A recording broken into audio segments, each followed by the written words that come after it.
Մատթեոս 6:24-ը բացի կարգը։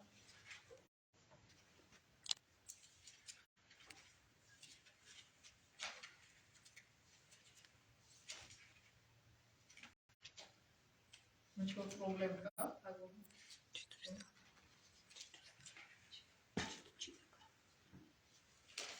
Okay. So 6:24-ը չգտա, Մատթեոս, որ ասում է չէ կարող ծառայել երկու տիրոջ, կամ մեկին լավ կծառայեք, քան թե մյուսին, չէ կարող երկուսին էլ լավ ծառայեք, ասում է, եւ վերջում ավել ասում է, չէ կարող ծառայել եւ մամոնային, եւ Աստծուն։ Շատերը կարծում են կարան երկու ճամփով գնան, համ Աստծուն ծառայեն, համ էլ փողը իրանց Աստված սարքեն, բայց այն չի Աստված մի հատ է։ Եվ վերջի վերջո ամոթով կծածկվեն այդ մարդիկ, ովքեր փողը Աստծո տեղ են դրել։ Աստված դեմ չի, որ մենք աշխատենք, փող ունենանք, բայց Աստված դեմ է, որ մենք փողը աստվածացնենք եւ հույսը դնենք փողի վրա։ Այո։ Եվ առաջին Հովհաննես գրքի 2:15-ը ասում է, որ մի սիրեք աշխարհը, ոչ էլ ինչ որ աշխարհի մեջ է։ Այսինքն աշխարհ ասելով ինչ նկատի ունի, աշխարհի սկզբունքները, աշխարհի մտածելակերպը։ Եվ ինչպիսին է աշխարհի սկզբունքները այսօր, մտածելակերպը։ Ինչ է անում։ Մրցման մեջ են իրար հետ, թե ով ավելի բարձր է, ով ավելի հարուստ է, ով ավելի ունի, մրցման մեջ են եւ այդ մրցման ընթացքում շատ պրոբլեմների մեջ են ընկնում եւ ստրեսի մեջ եւ իրանց կյանքերը վատնում են ուղղակի դրա մեջ։ Եվ աշխարհի նկատմամբ սերը կարող է այնքան ուժգին լինել, որ մարդիկ պարտքեր կուտակեն այդ սերը բավարարելու հույսով։ Մանավանդ, որ Ամերիկան հնարավորություն է տված, մարդիկ ինչ են անում, credit քարտերը վերցնում են, սկզբում լավ մոծում են, որ վստահություն ձեռքբերի բան կա իրանց հանդեպ, հետո էլ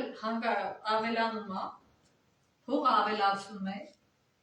եւ մի օր խոշոր գումարը վերցնում են, այն նպատակով, որ այդ չի վերադարձնում։ Շատ անգամ այդպես են անում։ Բայց չեն գիտակցում, որ դա նույն գողությունն է, կապ չունի դու մարդուց ես գողանում, թե բանկից ես գողանում, այսինքն մարդ ինչ անում, շատ վատ ձևով է օգտագործում, ինչի համար, ինչ որ իրակ հմահաճույքների համար, ընկնում է մեղքի մեջ։ Սաղմոսներ 50 գլխի 14-15 համարով ինչ է ասում։ Սաղմոսներ 50 գլուխ 14-15։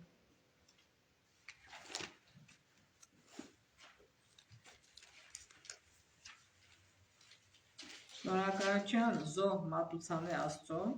ու քու ուխտերդ կատարեն բարձելուն, ու նեղության օր ինձի կանչե, ես քեզ պիտի ազատեմ, ու դու զիս պիտի փառավորես։ Աստված ինչ խորհուրդ է տալի, շնորհակալություն զոհ մատուցի։ Եվ նեղության օր ասում է ինձ օգնության կանչի։ Եվ ես կօգնեմ քեզ։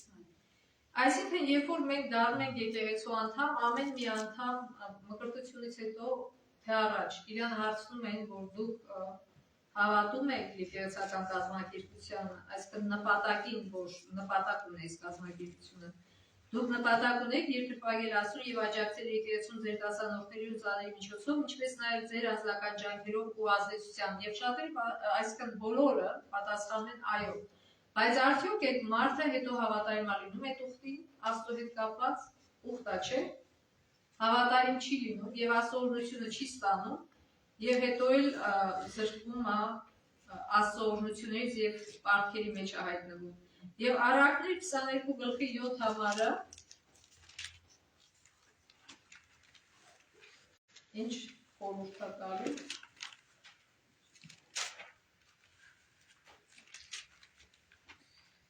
22:7 հարուստը աղքատներու վրա կտիրե ու փող առնողը փող տվողին ծառա կլա։ Մեր հիշելու համար է։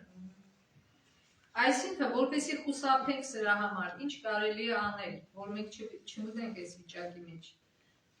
Ուրեմն կային 3 քայլեր, բայց նախապայման է կա այդ 3 քայլերից առաջ։ Նախապայմանն է, որ մենք հավատարիմ ենք դասանորդի մեջ, Աստծո փողը իրան վերադարձնել եւ իհարկե մեր ընծաների մեջ։ Եվ քայլ առաջինը ինչ է,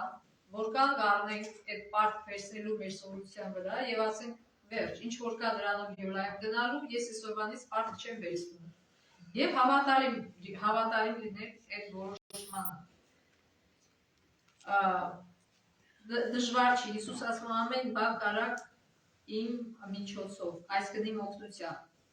Քայլ երկրորդը որն է, որ դրանից հետո ուխտ ես կապում, այսինքն որոշումը կարողացնում ես, որ այլ պարտք չես վերցնելու, հետո ուխտ ես կապում Աստծո հետ, Աստված ջան, ես շատ եմ ուզում պարտքերը փակել, եթե դու ողորմած եւ օժնես, ես կկարողանամ այս պարտքերը փակել։ Եվ այո, Աստված կարող է օժնել, լրացուցիչ փող ուղարկել, տարբեր ձևերով կարող է նոր երկրորդ գործը գտնես, կարող է տարբեր ձևերով կարող Աստված օժնի, բայց ստեղ արդեն գալի իմաստությունը, որ այդ լրացուցիչ փողով, չէ որ դու խնդրել ես ինչի համար է լրացուցիչ փողը, որ պարտքերը փակեիր։ Բայց մարդիկ ինչ են սկսում անել, ագահությամբ էլի սկսում են նոր բաներ անել, որ իրենք կարիքից քիչ ունեն դրա։ Ոչ թե պարտքն են փակում, այլ ավելի են շատացնում, այսինքն իրանց իրերը շատացնում են, բայց պարտքը չեն փակում, այսինքն ուխտը չեն պահում։ Եվ շատ հնարավոր է, որ հետո այդ եկամուտը կտրվի իրանցից։ Քայլ երրորդ, սա արդեն գործնական մասն է, ցուցակ ես կազմում բոլորքով պարտքերի սկսված ամենախոշորից, որ սովորաբար լինում է հիպոթեկային է, այսինքն որ լոն են տալի տուն առնելու համար, եւ մնացած արդեն կրեդիտ քարտերն է կամ չի դեպքում ես պարտք, կարող է տարբեր տեղեր պարտք ունենաս, կարող է բժշկական պարտքեր ունենաս, նվազացնելով ամենախոշորը գրում ես առաջինը եւ ամենավերջում ամենափոքր պարտքն ես գրում։ Եվ որոշում ես կայացնում, ուրեմն ամեն մի պարտքը իրանք պահանջում են մինիմում payment, չէ՞։ Այսինքն վճարում մինիմում ամենափոքր վճարը։ So այդ վճարները անելուց հետո տեսնում ես, որ դու էլի ինչ որ գումար ա մնացել, որ կարող ես օգտագործել պարտքերից վրա, խորհուրդ ա տրվում, որ ամենափոքրիկ պարտքը արագ փակես, 2 անգամ կամ 3 անգամ կամ ինչքան հնարավոր է ավել ուզես, եւ կտեսնես ինչ արագ այդ փոքրիկ պարտքը վերջացավ։ Հետո այդ փողը, որ տալիս էր այդ փոքրիկ պարտքի, արդեն ավելանում է, չէ՞։ Արդեն դրա նախորդ պարտքին ես տալի եւ այդպես քիչ-քիչ ազատում ես բոլոր պարտքից, հասնում ես ամենախոշորը։ Եվ արդեն կարաս այդ մնացած բոլոր պարտքերը, որ դու փող էիր վճարում, այդ վճարները վճարես քո հիփոթեքին, քո հիմնական խոշոր պարտքին եւ կտեսնես, թե ինչ արագ հալվում է այդ պարտքը։ Բայց եթե վճռական լինես եւ եթե իրոք ուզենաս այդ քայլերը անես, Աստված իհարկե կօգնի եւ մի օր կտենաս, որ պարտքից ազատ ես։ Ես փորձել եմ կյանքում եւ շատ օգնել եմ եւ ամեն անգամ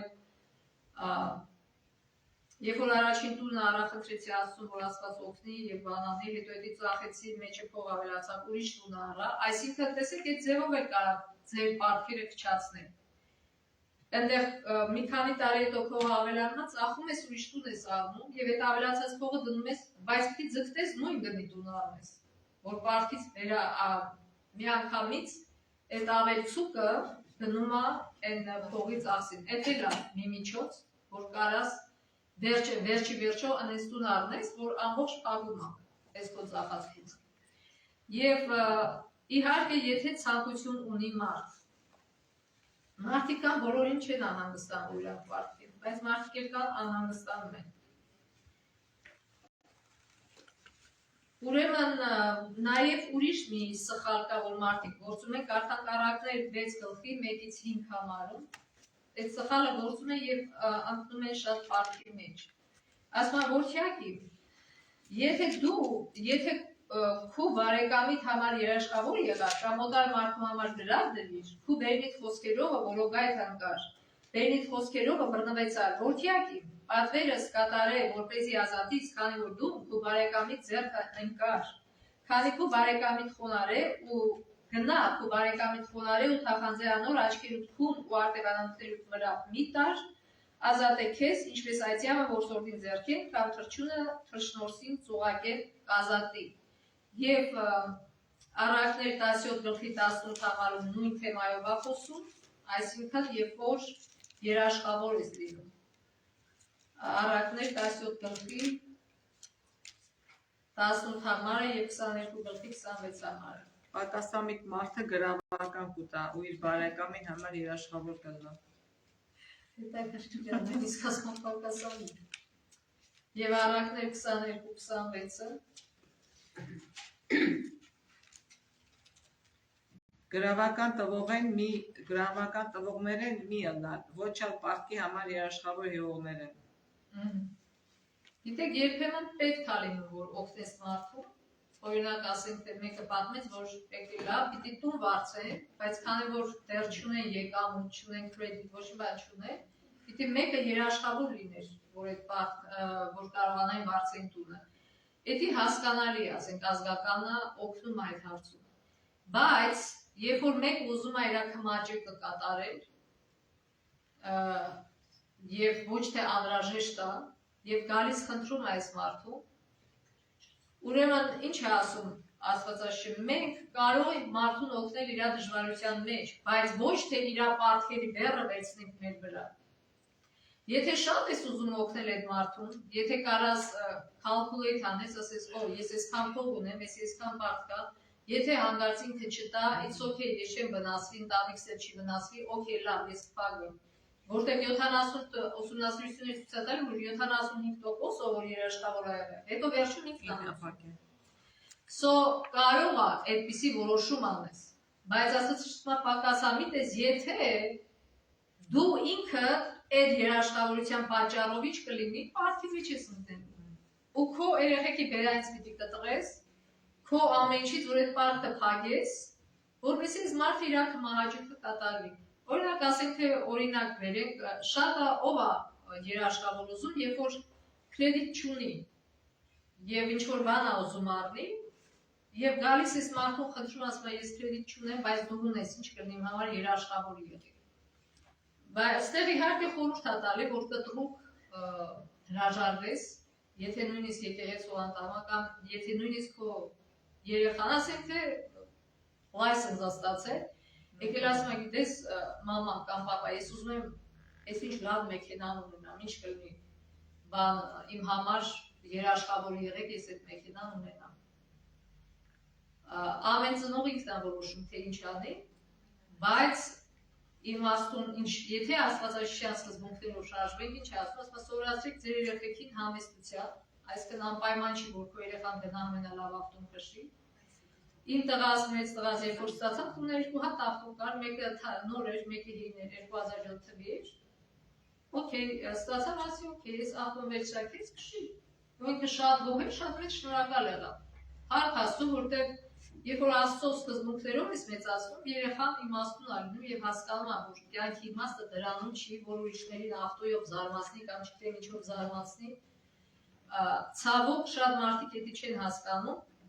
Այսինքն տարբեր ձևեր կա լուծելու այդ հարցը, ոչ թե վայ իմ տղես ուզում է, վայ ցավա տանեմ իմ տղուս, գնամ ամենաթանկարոց մեքենան կամար վերցնեմ։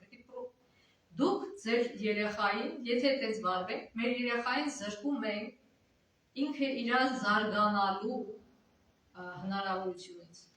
Okay, եսի կարաս հիմա օգտագործես, ուզում ես ավելի լավը, ավարտի, աշխատի, քո համար, որ ուզում ես ավ։ Բայց այսօրվա համար սրանով բավարարվի։ Այսինքն Աստված ուզում է, որ մենք այդ ձևի սկզբունքներով շարժվենք, ոչ թե ավելորդ տեղը բան պարտքեր կուտակենք մեր վրա։ Հետո մտածենք, թե ոնց այդ պարտքերը տակից դուրս գան։ Եվ ստեղ նորից կա առակներ 28-20-ը եւ Տիմոթեոս 6-9-10-ը։ 20 ասում հավատարիմ մարդը շատ օրհնություններ կառնե, բայց հարուստ լալու արտորացողը անպատիժ պիտի չմնա։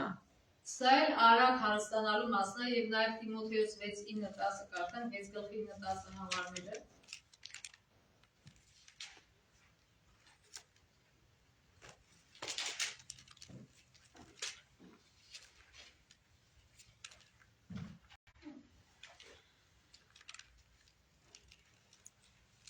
Առաջին Տիմոթեոս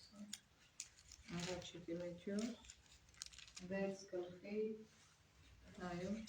9-10 Բայց անոնք, որ հարստանալ կուզեն, կինան փորձության ու որոգայթին եւ շատ հիմարական ու վնասակար ցանկությունների մեջ, որոնք ավելի մի կամ կործանումի մեջ կընկղմեն մարդիկ։ Վասինզի բոլոր չարություններուն արմատը արծաթասիրությունն է, որն մեկ քանիսները անձնատուր ըլլալով հավաքեն մոլորեցան ու իմ զիքին շատ ցավերով խոցեցին։ Այսինքն ոչ թե փողն է չարությունների արմատը, այլ սերը դեպի փողը։ Այսինքն, երբ որ դու այսքան աշխատավարձ ես ունենում, բայց ուզում ես այսքան փողի հավասար բաներ ունենաս, ապա ինչ արինում, դու կողոպտում ես և քեզ և ուրիշին կողոպտությունից։ Այսինքն ավելորդ ստրես ես դնում քո վրա, որտեղ դու կարող ես քո գրպանի համեմատ ապրել և գումարած դրան Աստծո օրհնությունով փող ավելացնել, համեստ ապրելով, որ կարողանաս ուրիշին ավելի վատ, քեզնից ավելի վատ վիճակով գտնվողին օգնել, այլ ոչ թե թանկարժեք բաներով տարվել պարտքերի մեջ թաղել, եւ ասել ես պարտքերի մեջ եմ, ես չեմ կարող քեզ օգնել։ Այսինքն Աստված շատ մեծ ուզում է, որ մենք իմաստուն ձևով ապրենք եւ հավաքենք մեր գանձերը երկնքում, այլ ոչ թե երկրի վրա, եւ շատ այսօր շատ խաբեբաններ խարդախություն կա, որ ասում են, գիտեք, այս քայլը արեք, միանգամից կհարստանաք, այսքան փող կգա, ձեր գրպանը կլցվի, եւ հիմնականում սա սուտ է, եւ նույնիսկ ասում են ինվեստ արեք այս ինչ բանի մեջ, եւ այդ մարդը պարտք անում ինվեստ անում, հետո պարզվում է, որ դա խարդախություն էր, եւ այս մարդը մնում է պարտքի տակ, եւ հիմա օրվա հացի փողը պիտի վերցնի ու տա այդ պարտքը։ Այսինքն գրագետ չլինելը ֆինանսարապես շատ է խանգարում մարդուն, եւ վերջում կարդանք Բ օրինաց 15 գլխի 1-ից 5 համարները, երկրորդ օրինաց 15-ին 15 1-ից 5 համարներ։ Եվ ամեն 7-րդ տարի պարտքեր շնորհե։ Շնորհելու կանոնը այս է. ամեն պարտատեր իր դրացին բամը փող տված է, անիզանիկա պիտի շնորհե։ Իր դրացին կամ եղբորմեն պիտի չպահանջե զայն, բազազի թողություն հայտարարված է տերոշմե։ Օտարազգին պիտի պահանջես, բայց քու եղբորմեն առնելիքդ պիտի շնորհես։ Մինչև որ քու փողդ աղքատ չգտնվի, բազի Տերը անշուշտ քեզ պիտի օրհնե այն երկրի մեջ, որ քու Տեր Աստծո քեզի ժառանգություն պիտի տա, որպեսզի անոր տիրես։ Միայն եթե դու քու Տեր Աստծոյդ խոսքին ամեն կերպով հնազանդիս, ու այս բոլոր պատվիրանքները, որոնք ես այսօր քեզի կպատվիրեմ, զգուշությամբ գործադրես։ Այո։ Ուրեմն Աստված մի երկ էր ցույց տվել մարդկանց այդ վիճակից, աղքատությունից, պարտքերից ազատվելու, որ ամեն 7-րդ տարին ամեն մեկը պարտավոր էր, ասենք թե այս մարդը պարտք ա եղել եւ ոչինչ չի ունեցել որ տա, նույնիսկ հող չի ունեցել որ այդ պարտքի դիմաց տա, եւ ստիպված ինքը եկել ստրուկ ա դարել այս մարդու համար։ Եվ Աստված ասում է 6 տարի պահեցիր այդ մարդուն ստրուկ, օքեյ, հիմա պիտի բաց թողես, հերիքա, ինչքան 6 տարի ծառայեց քո պարտքի դիմաց։ Եվ կամ հողն ա տալի, հողը իրանն ա օգտագործում ա, ասում է 7-րդ տարին պիտի այդ մարդու հողը իրան հետ տաս։ Տեսնում եք Աստված ինչ լուծումներ ա տալի հետաքրքիր մարդկանց, որպեսզի մարդիկ մարդասեր դառնան, մտնեն ուրիշի վիճակի մեջ եւ ներեն։ Բայց Իսրայել ազգը չլսեց այս ամեն ինչին եւ շատ անգամ տուժեց հենց այս պատճառով, որ ասма չէին լսում։ Պահում էին 7-րդ տարին գալիս էր, ոչ հող էին հետ տալի, ոչ ազատության էին տալի այդ մարդուն եւ Աստված իրանց պատժում էր, թույլ էր տալի որ պատժվեն, որպեսզի իրանք հասկանան իրենց սխալը եւ Նաև Ստեփոսը գնում այն մասին, որ ինչ որ ձևով օգտակար լինես մարդուն ոտքի կանելու։ Օրինակ, ինչ ձևով կարող ենք օգնել մեր երեխաներին։ Մենք գիտենք, որ երբ որ ուզում են սովորել եւ ավելի լավ գործ ունենա, ինչը լավ կրթություն պիտի ստանա, եւ այստեղ մենք կարող ենք օգնել երեխային, այսինքն նեցուկ լինել իրան, որպես ինքը շատ պարտքի մեջ չընկնի, որտեղ երբ որ կրթության համար պարտքի մեջ պարտք են վերցնում, մինչեւ կյանքի վերջ մարդիկան, մինչեւ կյանքի վերջ տալիս են այդ պարտքը։ Եվ ուրեմն կարող ենք իրանց նեցուկ լինել այդ հարցում, որ իրանք իրանց ոտի վրա կանեն եւ հետո կարողանան իրանց կյանքը նորմալ շարունակել եւ իրանց ուսումը ավարտել, որտեղ շատ դժվար է եւ աշխատելը եւ սովորելը ես տեսել եմ այդ վիճակի մեջ գտնվող մարդիկ գալիս էին 10 ժամանակ քնում էին, որտեղ մի ամբողջ օր աշխատում էին, հետո գալիս էին ուղեղները հոգնածեր։ Եվ այդ ժամանակ այն շատ կարևոր է, որ նեցուկ լինես քո որդուն կամ դուստրին, ինքը ամբողջովին տրվի իր ուսմանը, իր գումարով օգնես, թե բնակարան ունենալու, թե այլ հարցերում, որպեսզի ինքը շատ բարդերի մեջ չընկնի, ստիպված չլինի աշխատել եւ լավ սովորի, եւ լավ ավարտի եւ լավ մասնագետ դառնա։ Եվ դրանից հետո արդեն կարողանա նորմալ փող աշխատել։ Եվ վերջում կարծա